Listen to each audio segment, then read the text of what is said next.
জানেন কি, পুরীর মন্দিরে আজও জগন্নাথ দেব এক বৃদ্ধার জন্য চোখের জল ফেলেন, কিন্তু কেন?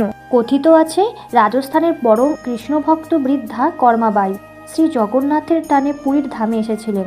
তিনি ভগবানকে নিজের সন্তানের মতো ভালোবাসতেন। প্রতিদিন খুব ভোরে উঠে তিনি প্রভুর জন্য পরম মমতার সাথে খিচুড়ি রান্না করতেন। কথিত আছে জগন্নাথ দেব তার ভক্তি দেখেই সেই খিচুড়ি খেতেন।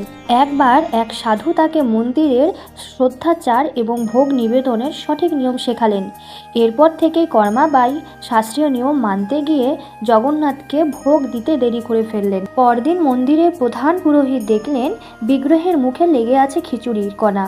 কথিত আছে প্রভু স্বপ্নে আদেশ দিলেন, আমি কোনো নিয়ম খুঁজি না, আমি খুঁজি ভক্তের ভালোবাসা।